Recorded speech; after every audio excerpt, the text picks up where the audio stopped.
અમે પહેલા પણ કહી ચૂક્યા છીએ કે હર્ષ સંઘવીના ભરોસે રહેશો તો પોલીસવાળા તમે મરશો અને મરશો।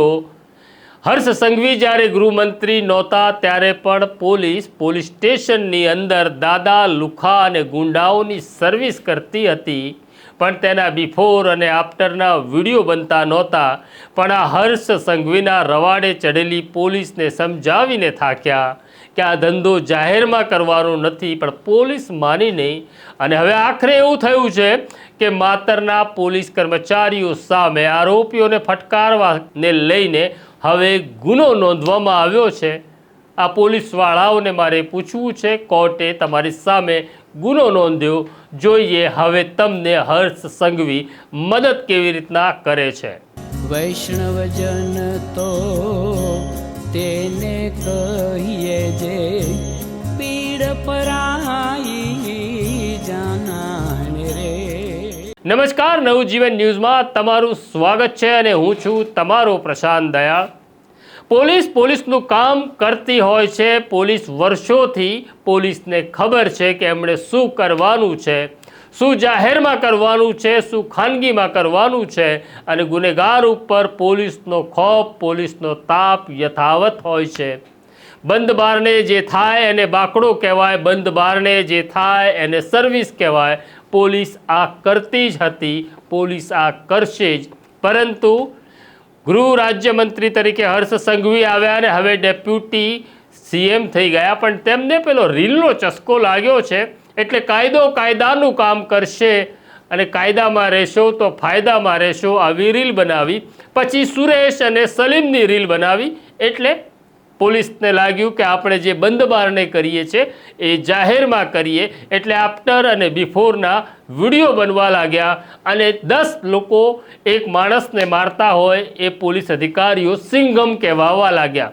પણ હવે વાત કરવી છે 2022ની અંદર માતરના એક ગામની અંદર મસ્જિદની બાજુમાં પહેલી વખત ગરબાનું આયોજન કરવામાં આવ્યું। મુસ્લિમ લોકોએ કીધું કે અહીંયા ગરબા થતા નહોતા, મસ્જિદ પાસે તો શા માટે કરો છો? પણ ગામનો આંતરિક વિવાદ હતો, પંચાયતનો વિવાદ હતો, મુસલમાનોને બતાડી દેવાનો વિવાદ હતો, અને ત્યાં ગરબા થાય છે પછી કમઠાણ, અને પછી પોલીસ પહોંચે છે, માતરની બહાદુર પોલીસ, ખેડાની બહાદુર પોલીસ, અને પછી આરોપીઓને થાંભલા સાથે બાંધી લાઠીઓ ફટકારે છે। ટોળું ભારત માતા કી જય ને વંદે માતરમના નારા લગાવે છે, અને આ પોલીસ એવું માની રહી હતી કે આપણો ધારાસભ્ય ખુશ છે, લોકો ખુશ છે, તો મારો અને વિડીયો બનાવો કે લોકો તમને સિંઘમ કહેશે। અમે 2022માં પોલીસવાળાઓને કહ્યું હતું તમે મરશો, જે કામ ખાનગીમાં કરવાનું હતું તે જાહેરમાં કર્યું, અને તમને ગુંડા સામે ગુસ્સો હોય તો વાંધો નથી, પણ તમારા રાજનેતાઓને ખુશ કરવાનો ધંધો બંધ કરો। આખરે આ મામલો હાઈકોર્ટ પહોંચ્યો હતો અને હાઈકોર્ટે તમામ પોલીસ કર્મચારીઓને સજા ફટકારી, જે સજાને સુપ્રીમ કોર્ટે સ્ટે આપ્યો હતો। પણ આ દરમિયાન માતર કોર્ટની અંદર પણ એક ખાનગી વ્યક્તિએ ફરિયાદ કરી હતી, જેની માતર કોર્ટે તપાસ કરી, અને હવે કોર્ટે કહ્યું છે કે પોલીસે ખોટું કર્યું છે, તેની સામે ગુનો નોંધવામાં આવે। 30મી તારીખે આ તમામ બહાદુર પોલીસ કર્મચારી અધિકારીઓને કહ્યું છે આવો કોર્ટમાં તમારું સ્વાગત કરવાનું છે, એટલે કે હવે સમન્સ નીકળ્યું છે। હવે કોણ બચાવશે? હર્ષભાઈની રીલ, હર્ષભાઈના શબ્દો ભોગવશો તમે। રાજનેતાના ભરોસે રહેતા નહીં, તમારી એક જવાબદારી છે, તમે પણ મહત્વના છો।